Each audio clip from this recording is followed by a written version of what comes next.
اعوذ باللہ من الشیطان الرجیم بسم اللہ الرحمن الرحیم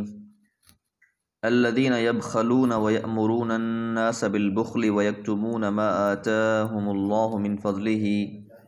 وأعتدنا للکافرین عذابا مہینا والذین ينفقون اموالهم رئاء الناس ولا يؤمنون باللہ ولا بالیوم الآخر وَمَن يَكُنِ الشَّيْطَانُ لَهُ قَرِينًا فَسَاءَ قَرِينًا۔ سورۃ النساء آیت نمبر 37 اور 38۔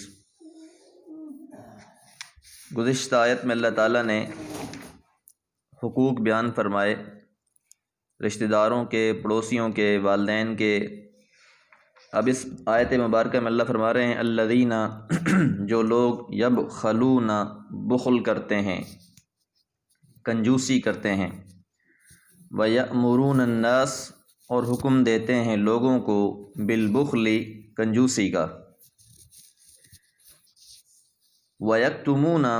اور چھپاتے ہیں، ما آتاہم اللہ،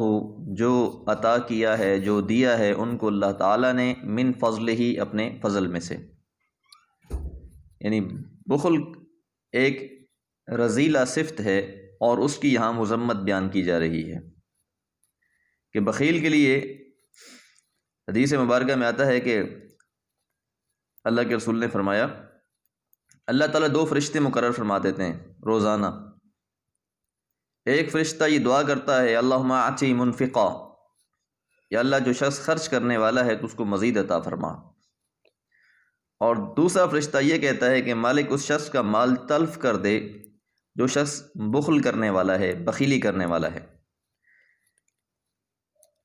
اب بخیلی مال کے لحاظ سے بھی ہے، اس لیے فرمایا وَأَعْتَدْنَا، اور ہم نے تیار کر رکھا ہے، لِلْكَافِرِينَ، کافروں کے لیے، عذابًا مہینا، عذاب رسوا کر دینے والا۔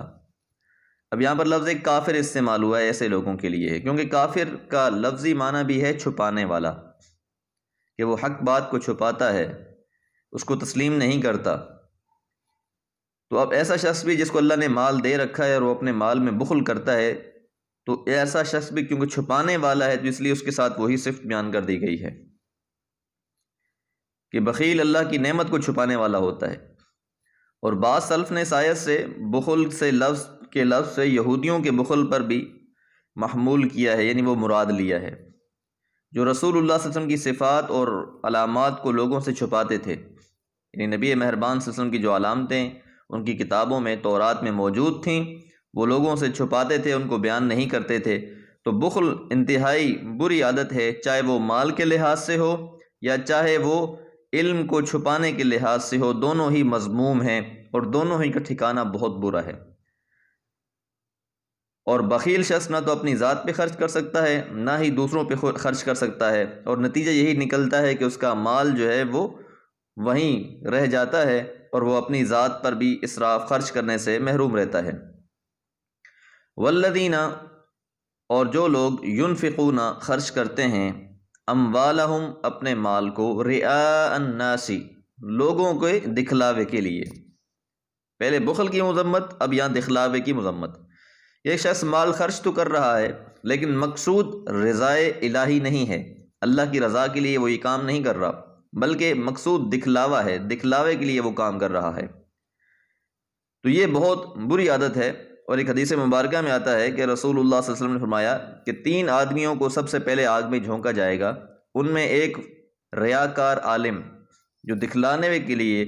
تقریریں کرتا ہے، وعظ و نصیحت کرتا ہے اور خود اس پہ عمل کرنے والا نہیں ہے، ریاکار مجاہد کہ جہاد جیسا عظیم فریضہ سر انجام دے رہا ہے لیکن مقصد اللہ کی رضا نہیں ہے، دکھلاوا ہے کہ لوگ کہیں گے جناب کتنا بہادر ہے۔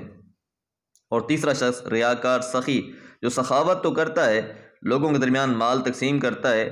تقسیم کرنے کا مقصد یہ ہوتا ہے کہ لوگ کہیں کہ بہت سخی ہے، یعنی اللہ کی رضا اس میں مطلوب و مقصود نہیں ہوتی، تو نتیجہ وہ لوگوں کی رضا کے لیے یہ کام کر رہا ہوتا ہے۔ تو ایسے شخص کے بارے میں ولا یؤمنون، کہ نہ وہ تو ایمان رکھتے ہیں باللہ، اللہ پر، ولا بالیوم الآخر، اور نہ ہی آخرت کے دن پر، کیونکہ عام طور پر جب انسان مال خرچ کرتا ہے تو اس کے تصور میں یہ بات ہونی چاہیے کہ یہ جو میں مال خرچ کر رہا ہوں، اللہ تعالیٰ اس کے بدلے میں مجھے آخرت میں عطا فرمائے گا۔ اور اللہ تعالیٰ کا یہ وعدہ بھی ہے ان لوگوں سے جو اللہ کے لیے مال کو خرچ کرنے والے ہوتے ہیں کہ اللہ تعالیٰ ان کے مال کو بڑھا چڑھا کر خرچہ جو ہے وہ عطا کریں گے۔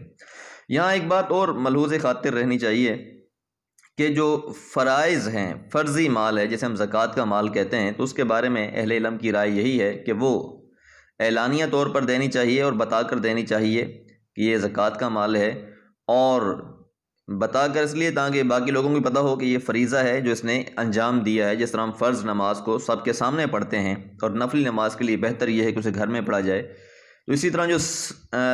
نفلی صدقہ و خیرات ہے اس کے بارے میں حکم یہ ہے کہ حدیث مبارکہ میں آتا ہے کہ دائیں ہاتھ سے انسان خرچ کرے تو بائیں کو پتہ نہ ہو۔ خرچ وہ ہے، یعنی ایک اس بندے کو پتہ ہے جس نے دے دیا ہے، اور ایک اس اللہ کو پتہ ہے جس کی رضا کے لیے اس نے خرچ کر دیا ہے۔ تو بہرحال اس طریقے سے انسان کو مال خرچ کرنا چاہیے کہ جس کے اندر دکھلاوا مطلوب نہ ہو، کیونکہ دکھلاوا ایک ایسی بری عادت ہے جو انسان کے اعمال کو غارت کر دیتا ہے، بیکار بنا دیتا ہے۔ وَمَن يَكُنِ الشَّيْطَانُ، اور دیکھیں ترتیب کے لحاظ سے بھی دیکھ لیں کہ شیطان کا پہلا کام کیا ہوتا ہے کہ انسان کو بخل کی دعوت دیتا ہے کہ بخیلی کہ تمہارا مال ختم ہو جائے گا ختم ہو جائے گا۔ لیکن اگر انسان وہ مال خرچ کرنے کا عزم کر ہی لے تو پھر وہ دوسرا وار شیطان کا یہ ہوتا ہے کہ اس کے اندر دکھلاوے کی کوشش کرتا ہے کہ ہاں چل دو چار کے سامنے تو دینا، پتہ چلے کہ کس لکھ کتنا دے رہا ہے، کس کو دے رہا ہے، جو دکھلاوے کی وہ کوشش کرتا ہے۔ اللہ فرماتے ہیں وَمَن يَكُنِ الشَّيْطَانُ لَهُ قَرِينًا، وَمَن يَكُن، اور ہو جائے جس کا شیطان لہو قرینن، اس کا ساتھی۔ کیسے شخص کا پھر ساتھی شیطان ہو جاتا ہے؟ دونوں کیفیتوں میں، بخل کرنے کی کیفیت میں بھی اور ریاکاری کی صورت میں بھی۔ فَسَاءَ قَرِينًا، وہ بہت ہی برا ساتھی ہے، بہت ہی برا دوست ہے۔ تو اس لیے شیطان کے جو ہے وہ چال سے، وار سے بچنا ہے۔ مال کو جو اللہ نے دیا ہے اس میں دوسروں کا حق ہے، اس کو ادا کرنے کی کوشش کرنی چاہیے، اللہ کی راہ میں خرچ کرنا چاہیے، اور اس ارادے اور نیت کے ساتھ کہ اللہ تعالیٰ اس کا بدلہ دنیا میں بھی دیں گے اور آخرت میں بھی، اور دینے سے مال کم نہیں ہوتا، اور اللہ تعالیٰ دکھلاوے سے بھی محفوظ رکھے۔ وما علیہ الا البلاغ۔